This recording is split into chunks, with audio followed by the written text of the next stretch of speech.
Bonjour et bienvenue dans cette vidéo, c'est Anis du site Réussir le GMAT et aujourd'hui on va comparer les MBA aux États-Unis avec les MBA en Europe. Il y a beaucoup de gens qui me posent la question, est-ce que ça vaut le coup de faire un MBA aux États-Unis? On va voir aujourd'hui dans cette vidéo. On va commencer par comparer la durée du MBA. Aux États-Unis, c'est connu, les meilleurs MBA, c'est une durée de 2 ans. En Europe, ça dépend des MBA. On a des MBA comme INSEAD, par exemple, ou IMD, entre 10 et 12 mois. On a des MBA comme HEC Paris, entre 10 et 16 mois. On a deux options. Et des MBA comme ISC Business School, 19 mois. Et comme London Business School, entre 15 et 21 mois. Donc, ça dépend vraiment du MBA, mais en général, la durée du MBA en Europe est plus courte qu'aux États-Unis. Maintenant, on va comparer les frais de scolarité. Aux États-Unis, c'est clairement plus cher.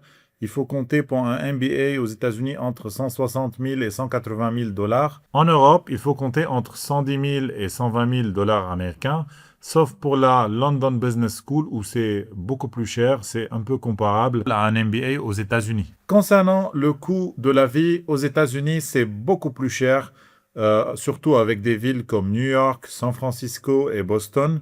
C'est plus cher qu'en Europe. Si on prend l'exemple de l'INSEAD à Fontainebleau, le coût de la vie à peu près c'est 2 000 euros par mois en moyenne. Ça peut être un peu plus, un peu moins. Mais généralement, pour un studio à Fontainebleau, il faut compter 1 000 euros. Puis après, 1 000 euros pour vivre. Après, ça dépend du style de vie de chacun. Mais en moyenne, 2 000, 2 500 euros par mois, c'est bon, quoi. Alors que aux États-Unis, à New York, 2 000 euros, ça suffit même pas pour payer le loyer, quoi. Donc, c'est beaucoup plus cher niveau coût de la vie, quoi, aux États-Unis.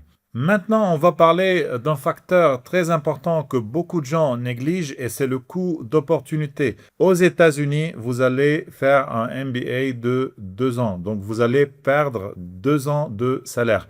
Donc, si vous êtes maintenant à un salaire de 60 000 euros, vous allez perdre 120 000 euros de salaire pendant ces 2 ans.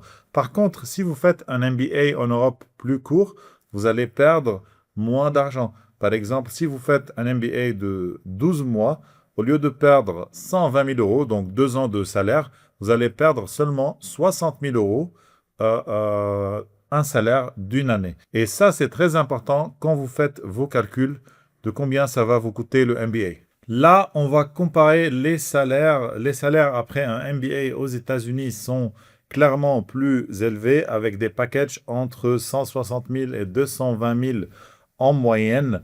Donc, quand je parle du package, je parle de salaire de base, du bonus, du sign-on bonus et de tout, quoi, de tout le package. Après un MBA en Europe, les salaires sont entre 120 000 et 160 000 en moyenne. Bien évidemment, il y a des salaires inférieurs à 120 000, il y a des salaires supérieurs à 160 000, mais ça, c'est une fourchette moyenne, quoi. Alors là, on va parler du payback period. C'est là où ça devient intéressant. Alors, le payback period, c'est quoi? C'est le délai de récupération du capital investi. Appliqué à un MBA, c'est le temps nécessaire pour qu'un étudiant récupère l'investissement initial de la formation. Donc, combien de temps il faut pour récupérer l'investissement initial? Alors, en Europe, on a le tuition fees qui est bien inférieur, la durée est bien inférieure, le coût de vie est inférieur, opportunity cost aussi, c'est inférieur.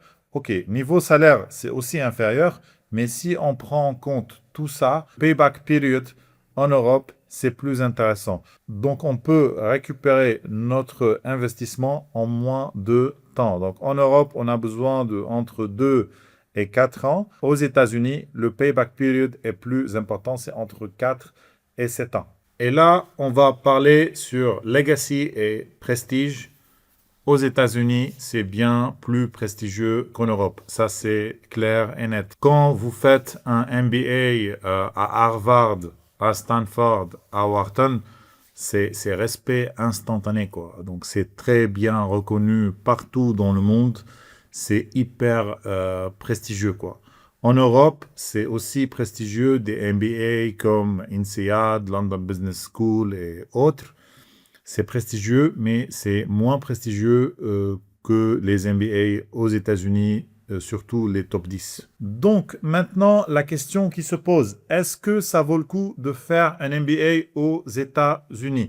Si toi, tu veux une carrière aux États-Unis, si tu veux travailler dans des Google, dans les Apple, dans les Facebook, dans les Amazon, dans des grandes boîtes aux États-Unis, dans des startups américaines, si tu veux vivre le rêve américain, là, il faut absolument faire un MBA aux États-Unis et ça vaut le coup. Par contre, si tu veux pas aller aux États-Unis, si tu veux faire une carrière en Europe, à Dubaï, à Singapour, en Asie, en Afrique, à mon avis, là, ça vaut pas le coup. Pourquoi? Parce que c'est très cher aux États-Unis. C'est un MBA de 2 ans, donc il faut sacrifier un salaire pendant 2 ans. Les frais de scolarité sont plus importants, le coût de la vie est plus important, donc c'est très cher en fait, et c'est pas justifié si tu veux une carrière en Europe, en Asie et ou bien en Afrique, quoi. Et surtout que c'est très sélectif aux États-Unis, donc ça demande beaucoup de travail, que ça soit niveau GMAT, que ça soit niveau les applications, que ce soit niveau préparation des interviews. C'est pas simple du tout, c'est très sélectif. Donc, je conseille uniquement les MBA aux États-Unis pour ceux qui veulent vivre le rêve américain, pour ceux qui veulent aller aux États-Unis, bosser là-bas, faire une carrière là-bas et vivre là-bas. Sinon, je conseille fortement un MBA en Europe. Et si vous voulez être admis dans un MBA du top, que ce soit en Europe ou que ce soit aux États-Unis, et vous avez besoin de conseils ou bien d'aide, que ce soit pour la préparation du GMAT ou pour la préparation des dossiers, vous trouvez mon numéro WhatsApp dans la description de cette vidéo. N'hésitez pas à envoyer un message. Et sur ce, je vous dis au revoir et à bientôt dans une autre vidéo.